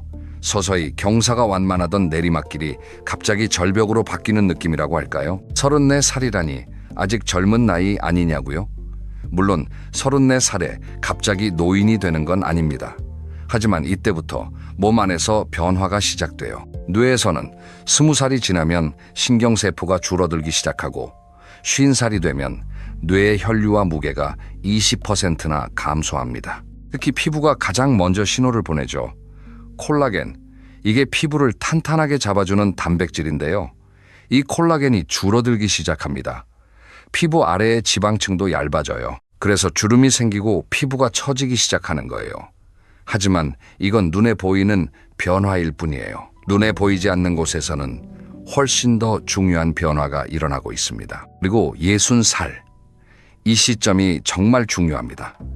이때부터는 변화의 속도가 확 빨라져요. 근육량이 눈에 띄게 줄어들고 뼈가 약해지고 면역 기능이 떨어집니다. 70세가 되면 20대 청년 시절에 비해서 근육량은 크게 감소하고 반면에 지방은 2배 이상 늘어납니다. 특히 복부 안쪽에 내장 지방이 쌓이기 시작해요. 그리고 마지막 78살, 이 세 번째 급락 지점이 85, 새벽과 직접적으로 연결됩니다. 78살 전후로 몸 안에서 일어나는 변화는 마치 건물의 기둥이 동시에 흔들리는 것과 같아요. 심장, 뇌 근육, 뼈 면역 체계, 이 모든 것이 한꺼번에 약해지기 시작하는 거죠. 더 최근에 나온 연구 결과도 있어요. 2024년에 역시 스탠퍼드 대학교 의과대학 연구팀이 발표한 논문에서는 44살과 60살 전후에 분자 수준의 변화가 폭발적으로 일어난다는 결과를 내놓았습니다. 25세부터 75세까지 남녀 108명의 분자를 분석한 결과인데요. 시간에 따라 천천히 변하는 게 아니라 중년과 노년 초입에서 변화가 한꺼번에 몰아친다는 겁니다. 처음에는 여성의 갱년기 때문에 그런가 추정했는데 남성만 따로 분석해도 같은 패턴이 나왔어요. 결국 노화는 계단을 내려가는 것과 비슷합니다. 평탄한 길을 걷다가 갑자기 계단을 만나서 쿵 내려가고, 또 평탄한 길을 걷다가 다시 계단을 만나서 쿵 내려가고, 이 계단이 60살, 78살에 연달아 나타나니까 85세 즈음에는 이미 여러 번의 급락을 겪은 상태가 되는 거예요. 그러면 이 계단을 알고 나니까 이런 생각이 드시죠? 계단이 나타나기 전에 미리 대비하면 되지 않을까? 맞습니다. 바로 그거예요. 하지만 대비를 하려면 먼저 적을 알아야 합니다. 85. 새벽을 넘지 못하게 만드는 우리 몸의 변화가 구체적으로 뭔지 하나하나 짚어보겠습니다. 첫째, 심장과 혈관의 변화입니다. 나이가 들면 심장벽이 두꺼워지고 심장이 커집니다. 이건 좋은 의미에서 커지는 게 아니에요. 심장 근육이 탄력을 잃으면서 비대해지는 거예요. 혈관도 마찬가지입니다. 혈관벽이 두꺼워지고 딱딱해져요. 고무옷을 오래 쓰면 딱딱해지고 잘 늘어나지 않는 것처럼 우리 혈관도 그렇게 변합니다. 그 결과 어떻게 될까요? 고혈압, 심부전, 부정맥, 허혈성, 심질환, 이런 심혈관계 질환이 찾아옵니다. 특히 이미 고혈압이나 당뇨, 비만 같은 만성질환을 가지고 계신 분이라면 이 질환들이 심장에 추가적인 부담을 줘서 상태가 더 빨리 나빠질 수 있어요. 여기서 잠깐 놀라운 수치 하나 알려드릴게요. 2024년 질병관리청 발표에 따르면 우리나라에서 만성질환으로 인한 사망이 전체 사망의 78.1%를 차지한다고 합니다. 10명이 돌아가시면 그 가운데 거의 8명이 만성질환 때문이라는 뜻이에요. 이 수치가 85, 새벽의 실체를 적나라하게 보여줍니다. 둘째, 뇌의 변화입니다. 뇌는 우리 몸에서 가장 먼저 늙기 시작하는 기관 중 하나예요. 20살 이후부터 뇌의 신경세포가 서서히 줄어들기 시작합니다. 60세가 넘으면 뇌신경세포의 수와 무게가 약 10% 정도 줄어들어요. 그러면서 뇌실이라고 하는 뇌 안의 빈 공간이 커지게 됩니다. 이 과정에서 여러 가지 신경계 질환이 나타날 수 있어요. 기억력이 떨어지고 판단력이 흐려지고 말이 잘 떠오르지 않는 증상이 생기죠. 가벼운 수준이면 그냥 깜빡깜빡하는 것으로 넘어갈 수 있지만 심해지면 치매로 이어질 수 있습니다. 혈관성 치매, 알츠하이머, 파킨슨병, 이런 질환들이 80세를 넘어가면서 급격히 증가해요. 혹시 주변에 이런 분 계시지 않으세요? 분명 어제까지 정정하셨는데 어느 날 갑자기 기운이 확 빠지고 말수가 줄고 표정이 무뎌지시는 분. 이런 변화가 단순히 나이 탓만은 아닐 수 있어요. 뇌에서 신경세포가 빠르게 줄어들면서 생기는 변화일 가능성이 큽니다. 셋째, 근육과 뼈의 변화입니다. 이게 정말 중요한데요. 많은 분들이 간과하시는 부분이에요. 70대에 접어들면 근육량이 급격히 줄어듭니다. 여성의 경우 30대부터 근육이 줄기 시작하는데 10년마다 3%에서 5%씩 감소한다고 해요. 70세, 80세가 되면 젊었을 때와 비교해서 근육이 상당히 많이 빠져 있는 상태가 됩니다. 근육이 빠지면 무슨 일이 생길까요? 가장 무서운 건 낙상입니다. 넘어지는 거예요. 젊을 때 넘어지면 일어나면 그만이잖아요. 그런데 70대, 80대에 넘어지면 이야기가 완전히 달라집니다. 뼈가 약해져 있으니까 넘어지면 바로 골절이에요. 특히 고관절 골절. 그러니까 엉덩이 뼈가 부러지는 건 정말 치명적입니다. 고관절이 부러지면 수술을 해야 하고 오랫동안 누워 있어야 하고 누워 있는 동안 근육은 더 빠지고 폐렴이 올 수도 있고 우울감이나 치매 증상이 나타나기도 합니다. 낯선 병원 환경에 오래 있으면 정신적으로도 크게 위축되거든요. 이렇게 한번 무너지기 시작하면 연쇄적으로 건강이 나빠지는 거예요. 그래서 전문가들은 이렇게 말합니다. 70대의 낙상은 곧 수명 단축의 시작이다. 넷째, 면역 체계의 변화입니다. 우리 몸의 면역 체계를 군대에 비유해 볼게요. 젊을 때는 정예 부대가 꽉 차 있어서 외부에서 침입자가 들어오면 재빨리 잡아냅니다. 그런데 나이가 들면 이 군대의 규모가 줄어들어요. 면역세포의 수도 줄고 기능도 떨어집니다. 그래서 젊을 때는 감기에 걸려도 2, 3일이면 낫지만 나이가 들면 감기가 쉽게 낫지 않고 폐렴으로 번질 수도 있어요.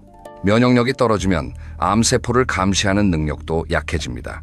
우리 몸에서는 매일 수천 개의 비정상적인 세포가 만들어지는데 면역 체계가 건강하면 이걸 잡아서 없애줘요.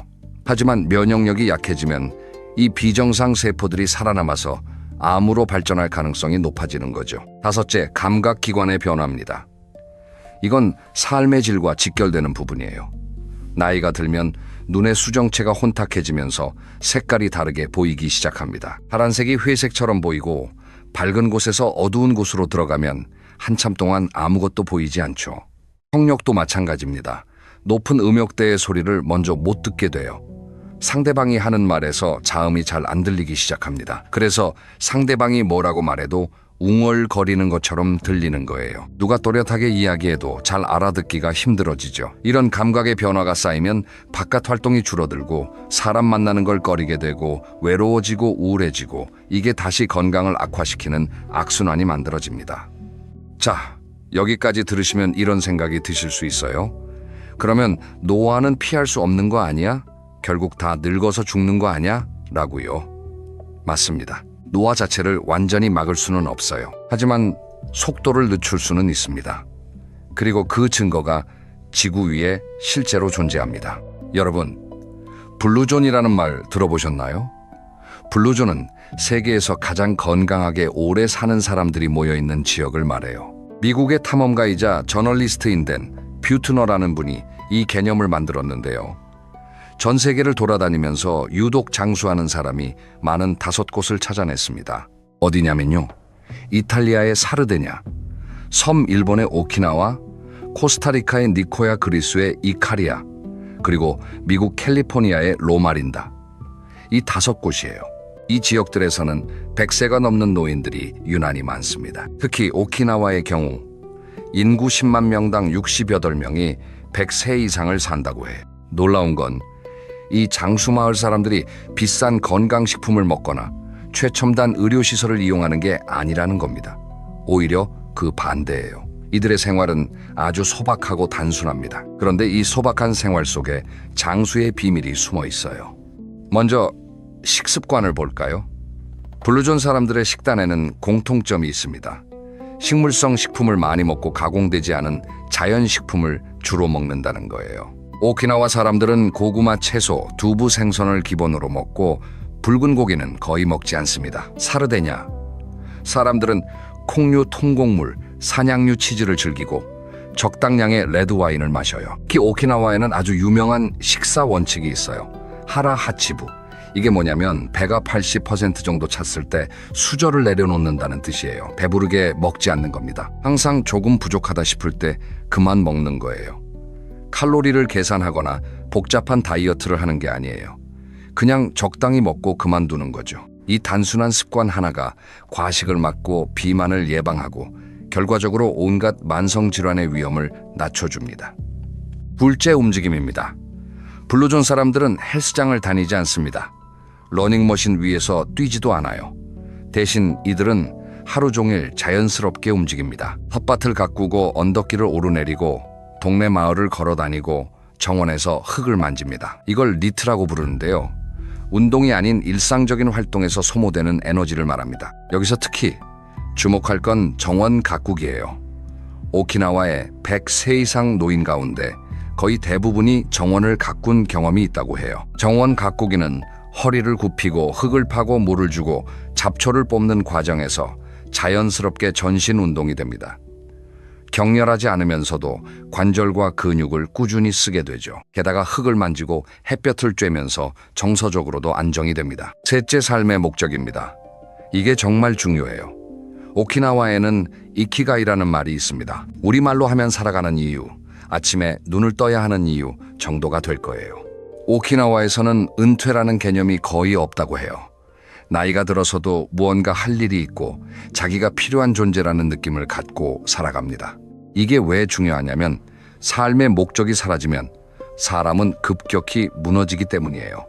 은퇴 후에 갑자기 할 일이 없어진 분들 중에 건강이 급속도로 나빠지는 경우를 주변에서 종종 보셨을 거예요. 아침에 일어날 이유가 없으니까 점점 누워있는 시간이 길어지고 활동량이 줄고 근육이 빠지고 우울해지고 건강이 나빠지는 악순환에 빠지는 거죠. 넷째, 사회적 유대감입니다.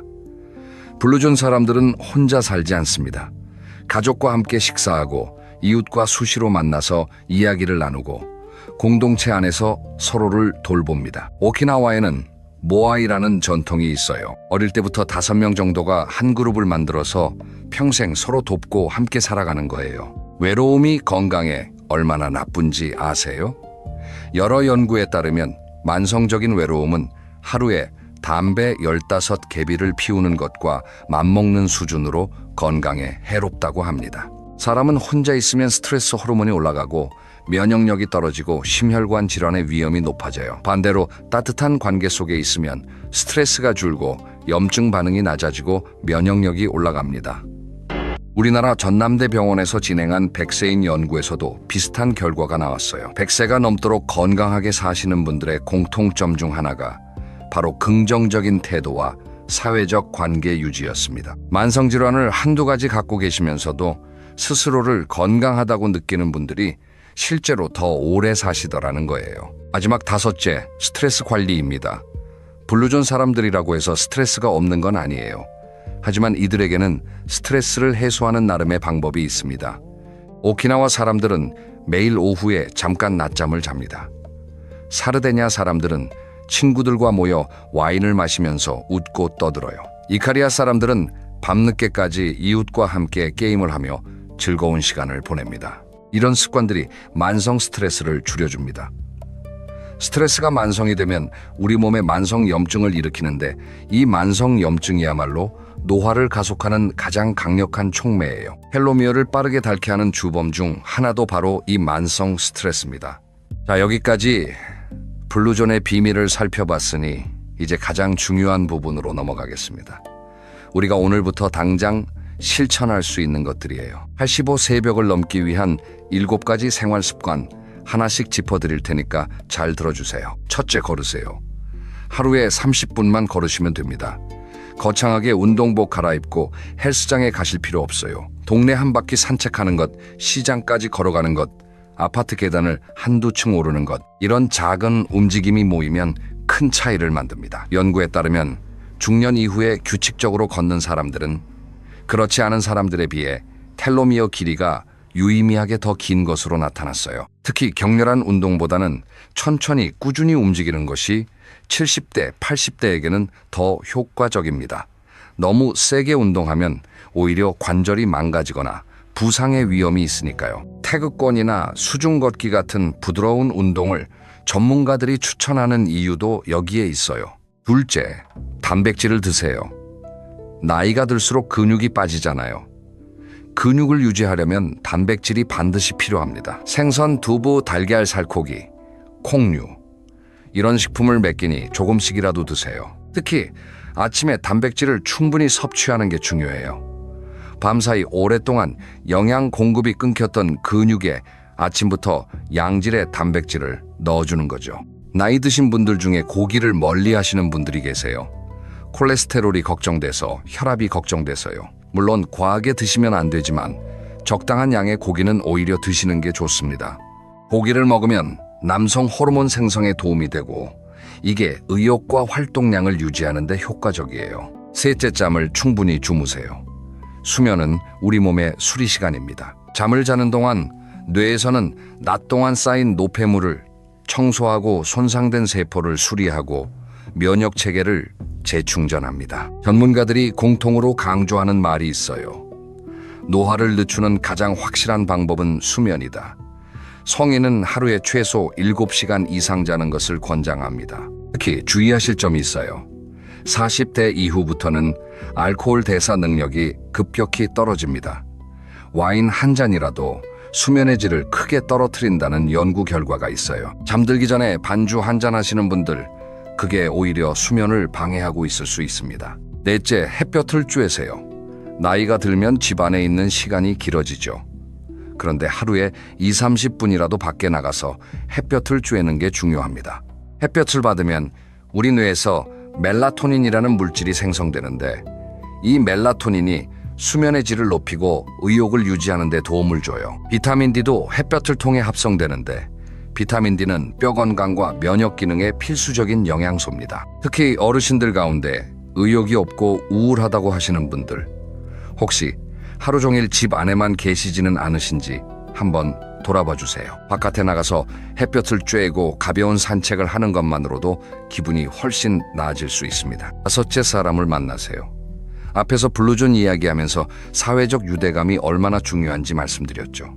나이가 들면 만사가 귀찮아지고 사람 만나는 게 피곤해지는 게 사실이에요. 하지만 그럴수록 일부러라도 사람을 만나셔야 합니다. 꼭 거창한 모임이 아니어도 돼요. 옛 친구에게 전화한 통 거는 것, 동네 경로당에 가서 이야기 나누는 것, 교회나 절의 모임에 참여하는 것, 이런 작은 교류가 뇌를 자극하고 우울감을 줄이고 면역력을 높여줍니다. 일본의 장수마을 나가노현에서는 고령자 취업 비율이 일본 전국에서 가장 높았는데 연구자들은 이들이 사회와 관계를 유지하면서 일하는 것이 운동 기능과 뇌 기능의 노화를 늦추는 핵심 비결이라고 분석했어요. 혼자 집에 틀어박혀 있으면 뇌도 쉬고 싶어 합니다.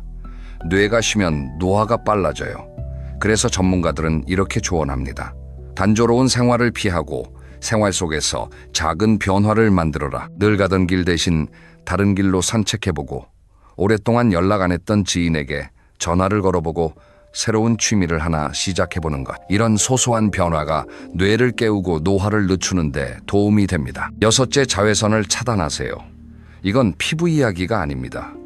물론 피부도 중요하지만 자외선은 피부뿐 아니라 세포의 DNA를 직접적으로 손상시킵니다. 자외선에 의한 DNA 손상이 쌓이면 세포가 비정상적으로 변할 수 있고 이게 피부암을 비롯한 여러 질환의 원인이 돼요. 외출하실 때 모자를 쓰거나 자외선 차단제를 바르는 습관이 단순히 미용을 위한 게 아니라 세포 건강을 지키는 중요한 방법이에요. 일곱째, 정기적으로 건강검진을 받으세요. 만성질환의 가장 무서운 점이 뭔지 아세요? 초기에는 증상이 거의 없다는 겁니다. 고혈압도, 당뇨도, 고지혈증도 처음에는 아무 증상이 없어요. 그래서 자기가 병에 걸린 줄도 모르고 지내다가 어느 날 갑자기 큰 문제가 터지는 거예요. 뇌졸중이 오든 심근경색이 오든 갑자기 찾아오는 것처럼 느껴지지만 사실은 오랫동안 서서히 진행되고 있었던 거죠. 만성질환을 조기에 발견하면 관리할 수 있습니다. 관리를 잘하면 건강하게 오래 사실 수 있어요. 실제로 만성질환을 갖고 있으면서도 꾸준히 관리하며 건강하게 장수하시는 분들이 많아요. 중요한 건 병이 있느냐 없느냐가 아니라 그 병을 알고 관리하느냐 모르고 방치하느냐의 차이입니다. 자, 여기까지 7가지를 말씀드렸는데요. 한번 정리해 볼게요. 첫째, 걷기. 둘째, 단백질 먹기. 셋째, 잠 충분히 자기. 넷째, 햇볕 쬐기. 다섯째, 사람 만나기. 여섯째, 자외선 차단. 일곱째, 정기검진. 어떠세요? 하나도 어려운 게 없죠. 돈이 많이 드는 것도 아니고 특별한 장비가 필요한 것도 아니에요. 전부 다 오늘 당장 시작할 수 있는 것들입니다. 이제 오늘 이야기를 마무리할 시간이 왔습니다. 처음에 제가 질문 하나로 시작했었죠. 왜 대부분의 사람이 85세를 넘기기 힘든 것일까? 그 답을 정리해보면 이렇습니다. 우리 몸 안에는 텔로미어라는 세포의 생명시계가 있는데 이 시계가 세포 분열의 한계를 정해놓고 있습니다. 거기에다가 노화는 일정한 속도가 아니라 34살, 60살, 78살에 급격히 가속됩니다. 이 급락 구간을 지나면서 심장, 뇌 근육, 뼈, 면역 체계가 동시에 약해지고 만성 질환이 겹쳐서 85세라는 벽이 만들어지는 거예요. 하지만 이 벽은 절대 넘을 수 없는 벽이 아닙니다. 블루존의 장수 노인들이 증명했듯이 소박하지만 꾸준한 생활 습관이 이 벽을 넘게 해줍니다. 적게 먹고 자연스럽게 움직이고 사람들과 어울리고 삶의 목적을 갖는 것. 이게 85 세벽을 넘어 90, 100세까지 건강하게 사는 비결이에요. 유명한 장수 연구자 댄 뷰트너는 이런 말을 했어요. 인간의 수명에서 유전자가 결정하는 부분은 20%에 불과하다. 나머지 80%는 생활 습관과 환경이 결정한다고요. 다시 말해서 우리의 노후는 우리 손에 달려 있다는 뜻입니다. 50세 이후의 운명은 스스로가 결정한다는 말이 있어요. 저는 이 말이 정말 맞다고 생각합니다. 노화를 부정하는 게 아니라 인정하되 준비하는 것, 그게 건강한 노년을 맞이하는 첫걸음이에요. 오늘 이야기 들으시면서 어떠셨어요? 좀 무겁게 느껴지셨을 수도 있는데 사실 중요한 건 오늘부터 뭘 할 것이냐예요. 오늘 저녁에 산책 한번 나가보시는 건 어떨까요? 오랫동안 연락 못했던 친구한테 전화 한 통 거시는 건 어떨까요? 내일 아침에 달걀 한 개 더 드시는 건 어떨까요? 이런 작은 실천 하나가 여러분의 내일을 바꿀 수 있습니다. 다음 시간에는 더 구체적으로 나이대별로 꼭 챙겨야 할 건강관리법에 대해서 이야기해 보려고 합니다. 50대에는 뭘 해야 하고 60대에는 뭘 바꿔야 하고 70대에는 뭘 주의해야 하는지 아주 실용적인 내용으로 찾아뵐게요. 기대해 주세요. 오늘도 건강하시고 행복하시고 내일 아침에 눈 뜨셨을 때 오늘 하루도 좋은 하루가 되겠다는 기분 좋은 느낌으로 시작하셨으면 좋겠습니다. 긴 시간 들어주셔서 정말 감사합니다.